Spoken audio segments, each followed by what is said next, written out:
नमस्कार दोस्तों, स्वागत है आपका हमारे चैनल ज्ञान सागर में। कैसे हैं आप सब? तो आज हम बात करेंगे भाषा की। भाषा किसे कहते हैं? भाषा देखिए, जब हम अपने बातों को किसी को समझाना चाहें या फिर अपने विचारों को किसी के सामने प्रकट करना चाहें, तो जिस साधन का हम प्रयोग करते हैं वही भाषा कहलाता है। भाषा की परिभाषा होगी, भाषा वह साधन है जिसके द्वारा हम अपने भावों एवं विचारों का आदान प्रदान करते हैं। यदि हमें किसी की भावनाओं और विचारों को समझना है या फिर अपनी भावनाओं और विचारों को किसी को बताना है, किसी को समझाना है, तो हम जिस साधन का प्रयोग करते हैं वह भाषा कहलाता है। अब बात करते हैं भाषा के प्रकार। भाषा 3 प्रकार की होती है। पहला है मौखिक भाषा। मौखिक भाषा किसे कहते हैं? जैसा कि आप सब जानते होंगे, मौखिक शब्द से ही पता चल रहा है। मौखिक का मतलब होता है मुंह द्वारा।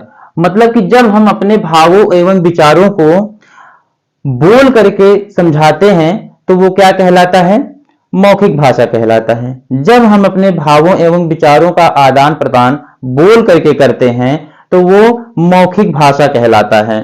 जैसे जब कोई व्यक्ति किसी से फोन पर बात कर रहा होता है तो वो मौखिक भाषा का प्रयोग कर रहा होता है। जब कोई स्पीच दे रहा होता है, भाषण दे रहा होता है, तो वह मौखिक भाषा का प्रयोग करता है। 4-5 लोग आपस में बैठ करके बात कर रहे हैं तो वह मौखिक भाषा का प्रयोग कर रहे हैं। तो मौखिक भाषा समझ गए होंगे। जब हम अपने विचारों एवं भावों का आदान प्रदान बोल करके करते हैं तो वह मौखिक भाषा कहलाता है। अब दूसरा आता है लिखित भाषा। लिखित भाषा किसे कहते हैं? जब हम अपने भावों एवं विचारों का आदान प्रदान लिख करके प्रकट करते हैं। जैसे कि आप लिखित भाषा से ही देख रहे हैं, लिखित मतलब हो गया लिखना। जब हम अपने भावों एवं विचारों का आदान प्रदान लिख करके करते हैं या फिर लिख करके प्रकट करते हैं तो वह लिखित भाषा कहलाता है। जैसे पत्र लेखन। पत्र अगर हम लिखते हैं तो हम अपनी भावनाओं, अपने विचारों को उसी पत्र में लिख करके दूसरे तक पहुंचाते हैं। तो ये साधन जो होता है भाषा का कहलाता है लिखित भाषा।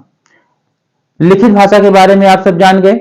अब तीसरा है सांकेतिक भाषा। सांकेतिक मतलब संकेत द्वारा या फिर इशारे द्वारा। सांकेतिक शब्द से ही पता चल रहा है क्या? संकेत या फिर इशारे द्वारा। जब हम अपने भावों एवं विचारों को संकेत में प्रकट करते हैं, जैसे न तो हम बोलते हैं ना ही हम लिखते हैं, किसी विशेष इशारे द्वारा या फिर किसी विशेष संकेत द्वारा जब हम अपने भावों एवं विचारों का आदान प्रदान करते हैं तो वह सांकेतिक भाषा कहलाता है। ठीक है। जैसे इस साधन का प्रयोग लगभग जो है मूक एवं बधिर लोग ज्यादातर करते हैं। जैसे जो मूक लोग हैं, जो नहीं बोल पाते हैं, वो अपने विचारों को कैसे इशारे में ही समझाते हैं। तो ये जो है सांकेतिक भाषा कहलाता है। तो जैसा कि आप सब जान गए होंगे भाषा किसे कहते हैं, भाषा के प्रकार किसे कहते हैं। यदि आपको कोई समझने में समस्या आ रही है तो आप हमें कमेंट कर सकते हैं। फिलहाल के लिए